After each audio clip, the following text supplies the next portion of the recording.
नमस्कार शेतकरी बंधूंनो, मी प्रवीण पवार, सुखकर्ता कृषी विकास केंद्र कोळगाव, तालुका हातगाव, जिल्हा नांदेड. बऱ्याच शेतकऱ्याचे फोन येत आहेत की आम्ही बियाणं साठवणूक कशा पद्धतीने केले पाहिजे आणि त्याची जी मेथड असते साठवणुकीची याविषयी थोडक्यात आम्हाला माहिती देण्यासाठी व्हिडिओ द्यावा. तर शेतकरी बंधूंनो, बियाणं साठवण्याच्या प्रत्येक भागानुसार वेगवेगळ्या अशा प्रचलित पद्धती आहेत. पण आता सध्याच्या परिस्थितीमध्ये अतिशय ॲडव्हान्स आणि कमी खर्चाची आणि कमी मेहनतीची जी आपण पद्धत आहे या व्हिडिओमध्ये सांगण्याचा प्रयत्न करतो. सगळ्यात महत्त्वाची शेतकरी बंधूंनो, तुम्ही बियाणं जे घेताय ना, हे अतिशय जातीवंत बियाणं घेणं गरजेचं आहे. जोपर्यंत तुम्हाला शुद्ध बियाणं मिळणार नाही, उच्च क्वालिटीचं बियाणं मिळणार नाही, तोपर्यंत तुम्ही उत्पादनाची अपेक्षा करू शकत नाही. कारण सर्वात मोठी जर काही गोष्ट असेल उत्पादन घेण्यासाठी, त्यामध्ये पहिलं तुम्हाला जातीवंत बियाणं पाहिजे, त्याच्यानंतर तुम्हाला उत्कृष्ट अशी दर्जाची जमीन पाहिजे, त्यानंतर तुम्हाला वातावरणाचा सपोर्ट भेटावा लागते, आणि त्याच्यानंतरचं जे नियोजन असते ते म्हणजे आपल्याला निविष्ठेचं जे नियोजन असते ते करावं लागते. वातावरण तर आपल्या हातातली गोष्ट नाही, पण हे तीन जे गोष्टी आहेत हे आपल्या हातामध्ये आहेत, ते करणं गरजेचं आहे. तुम्हाला जातीवंत निरोगी दर्जेदार बियाणं भेटणं गरजेचं आहे. बरेच शेतकरी भेसळयुक्त बियाणं, त्यांना वाटते या बियाणात भेसळ नाही, नवीन शेतकरी असतात त्यांना कळत नाही. जोपर्यंत तुम्ही भेसळमुक्त बियाणं घेणार ना, तोपर्यंत तुम्हाला चांगलं उत्पादन मिळणार नाही. करपा आलेलं, सड आलेलं प्लॉटचं जर तुम्ही बियाणं घेतलं तर पुढच्या वर्षी त्याला योग्य वातावरण भेटलं की ते बरोबर 100% ते रोगावर तोंड काढतात आणि आपलं मोठ्या प्रमाणामध्ये नुकसान होते. तर दुसरी गोष्ट हा झाला बियाणाचा विषय. आता तुम्ही इथं बघू शकता, ही काढणी चालू आहे, वेचणी चालू आहे. बघा, एकदम असं ठसठशीत प्रकारचं ह्या बियाणाचा प्लॉट आहे. बघा, ही लक्ष्मी शलम नावाची व्हरायटी बघा, एकदम कसं रसरशीत दर्जेदार. शेतकरी बंधूंनो, हे व्हरायटी जे आहे ते आमच्या भागामध्ये लक्ष्मी शलम नावानं प्रचलित आहे. याच्यामध्ये असलेलं कुरकुमिंगचं प्रमाण सर्व हळदीपेक्षा जास्त आहे. या हळदीला वजन जास्त येते, रोगराई कमी, फुटव्याची संख्या सुद्धा याच्यामध्ये जास्त आहे. तर आता साठवणुकीचा जो विषय आहे तो आता बरेच शेतकरी ढिगार लावून ठेवतात, त्याच्यामध्ये पाईपाचे तुकडे टाकतात, सावली ठेवतात. पण आमची जे आहे पद्धत, तर शेतकरी बंधूंनो, हे याला बारदाना ज्याला म्हणतात, कोणी तरटीचे पोते म्हणते, कोणी बारदाना म्हणते.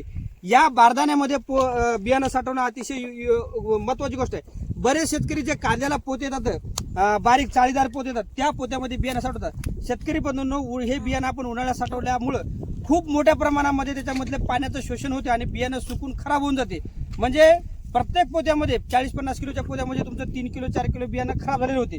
तर तसं न करता, तर शेतकरी बघून तुम्ही जर असं बारदानाचं जर पोतं घेतलं तर याच्यामध्ये जे व्हेंटिलेशन आहे, म्हणजे हवेची जी आवक जावक ही व्यवस्थित पद्धतीने होते आणि टेम्परेचर सुद्धा व्यवस्थित मेंटेन राहते. दुसरी गोष्ट, या पोत्याची जे क्वालिटी असते, आता आपण जर ते कांद्याची चाळीचे जर पोते एकावर एक जर ठेवले तर एकमेकाला ते चिटकले जातात, कारण त्या पोत्याची ताकद कमी असते आणि मधात जाणारी जी हवा आहे हे हवा एकदम पॅक होते आणि मधातलं जे टेम्परेचर आहे हे व्यवस्थित मेंटेन होत नाही. पण हे जे तरटीचे पोते आहेत, तुम्ही एकमेकावर जरी ठेवले, म्हणजे खालच्या पोत्यापासून एकावर एक 5 पोत्याच्या वर तुम्ही ढीग लावू नका. आणि तुम्ही जेव्हा पोते लावता त्याच्यामधून जेव्हा 4 पोत्याची तुमची चौकडी पडते, त्यामध्ये तुम्हाला एक 2 ते 2.5 इंची 3 इंचीचे बरोबर एक मधात होल पास होते आणि त्याच्यामधून व्यवस्थित त्या प्लॉटचं व्हेंटिलेशन होत राहते. म्हणजे हे अतिशय चांगली उपयुक्त अशी पद्धत आहे. बियाणं साठवते वेळेस तुम्ही एखाद्या चांगल्या झाडाखाली, ज्या म्हणजे दिवसाचे 11 ते सायंकाळचे 4-5 वाजेपर्यंत ऊन येणार नाही, अशा ठिकाणी झाडाखाली साठवू शकता. किंवा तुमच्या शेडमध्ये कुठे जिथं चांगली हवा पास होते अशा ठिकाणी तुम्ही बियाणं साठवू शकता. जिथे तुम्हाला जास्त गरम होणार नाही अशा ठिकाणी तुम्ही बियाणं साठवा. बरेच शेतकरी बियाणं साठवण्याच्या वेळेसमध्ये त्याच्यामध्ये बीज प्रक्रिया करण्याचा प्रयत्न करतात किंवा बुरशीनाशक कीटकनाशक टाकण्याचा प्रयत्न करतात. शेतकरी बंधूंनो, कुठलंही कीटकनाशक बुरशीनाशक हे तुमचं 15 दिवसाच्या वर काम करत नाही. त्याच्यामुळे तुम्हाला कायमस्वरूपी त्याच्यामधून काही फायदा होणार नाही. कुठल्या प्रकारचं ड्राय बुरशीनाशक कीटकनाशक तुमचं काम करत नसते. त्यामुळे तुम्ही खर्च करू नका. आता जे पण तुम्हाला बीज प्रक्रिया करायची ते लागवडीच्या वेळेस करा आणि चांगल्या पद्धतीने त्याचं नियोजन करा.